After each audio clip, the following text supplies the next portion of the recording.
सारी की सारी कमियां हमारी रुचि की, हमारे प्रमाद भाव की रहती हैं, इसलिए ऐसा होता है। नूतन जैन दिल्ली से पूछती हैं, नमोस्तु महाराज जी, नारकियों, भोग भूमि और देवताओं तीनों की संतान नहीं होती, फिर भोग भूमियों में और देवताओं में स्त्री भेद होता है और नारकियों में स्त्री भेद नहीं होता, ऐसा क्यों? स्त्री भेद होना अलग चीज है और माँ बनना अलग चीज है। स्त्री है तो वो माँ होगी ऐसा नियम नहीं है। देवियां स्त्री भेदी होती हैं लेकिन उनके माँ बनने की योग्यता नहीं होती है। भोग भूमियों में स्त्रियां होती हैं लेकिन पूरी जिंदगी में माँ बनने की योग्यता नहीं होती। मात्र उनके 9 माह शेष रहेंगे जिंदगी के, तब ही उनमें मातृत्व करने की योग्यता आती है। असंख्यातों वर्षों तक वो जीवित रहेंगे दोनों, कोई उनके संतान नहीं होगी। जब उनका अंतिम 9 माह जिंदगी शेष रहेगी तभी उनके अंदर माँ बनने की प्रोसेस या प्रक्रिया जो होती है वह शरीर में से उसी प्रकार की परिणति होगी। तो ये कुछ नियोगी पद कहलाते हैं जो वहाँ नहीं होते हैं।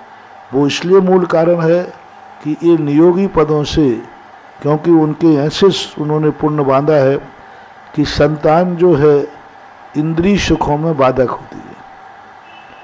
क्योंकि संतान के बाद फिर व्यक्ति अपने लिए निंदा नहीं रहता, अपने लिए नहीं सोचता, कुछ भी नहीं। वो सब किसके लिए सोचते हैं? आप लोग गृहस्थ लोग हैं, किसके लिए सोचते? फिर बच्चों के लिए सोचते हैं। स्त्री के संतान होने पर स्त्री बच्चे का जाना सोचती है कि पति को?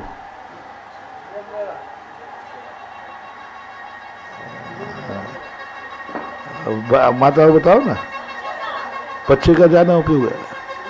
नियम से बट जाएगा, प्रेम बटेगा। दोनों में से ज्यादा यदि उसको धोना तो पहले बच्चे को ध्यान देगी, तो ये बट गया। तो देवताओं में, भोग भूमि में इन दोनों का राग भाव इतना तीव्र होता है कि इन दोनों का राग भाव संतान के कारण बट ना जाए, इसलिए वहाँ संतानें नहीं होती। एक ही कारण होता है और कोई कारण नहीं है, क्योंकि उनका प्रेम, उनका राग बढ़ जाएगा, इसलिए उनका राग होने से देवताओं को ऐसी परिणति है। दीप्ति जैन आगरा से पूछती है, नमोस्तु महाराज जी, अगर कोई देव विक्रिया करके मच्छर बनकर के किसी के मुख में चला जाए तो क्या उसे मांस भक्षण का दोष लगेगा? विक्रिया कौन करेगा? देवता। देवता करेगा तो तुमने क्या उसको मच्छर बांध के खाया है? आपका भाव क्या था? आपका भाव यदि खाने और निगलने का है तो बराबर दोष लगेगा।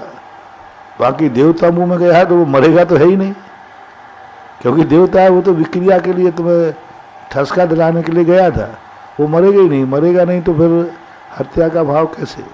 यदि तुम्हारा भाव उसको मारने का आया, वो भली न मरे लेकिन तुम्हें मारने का दोष लगेगा। मोनिका जैन पुणे से पूछती है, नमोस्तु महाराज जी, नारकी जीवों की भी 4 संज्ञाएं होती हैं, मगर उनके जीवन में उनका क्या उपयोग है? वो क्या करते हैं उन 4 संज्ञाओं के द्वारा? कोई जरूर नहीं कि संज्ञा के माध्यम से उनको उसका विषय मिले। एक व्यक्ति को भूख लगी है तो उसकी आहार संज्ञा है कि नहीं? भली खाने को नहीं मिल रहा है तो क्या करें? खाने को नहीं मिल रहा, नारकियों को खाने को नहीं मिलता, लेकिन उनके आहार की इच्छा तो होती है। जैसे आपको किसी दिन बंद कर दिया जाए, नहीं दिया जाए आहार भोजन, तो उस दिन क्या आपके आहार की इच्छा नहीं होगी? इच्छा तो होगी, प्रैक्टिकल मिलेगा नहीं। इसी प्रकार नारकियों के आहार की इच्छा, सारी इच्छाएं होती, वो शिक्षा को पूरी नहीं कर पाएंगे, ये बात अलग है, लेकिन इच्छा तो है। संज्ञा का अर्थ मात्र इच्छा है। अंदर इच्छा आएगी और वो इच्छा है तो संज्ञा का नाम ही इच्छा कहलाता है। दिनेश कुमार जैन राठौर थनोज सिंगोली से पूछते हैं, नमोस्तु महाराज जी,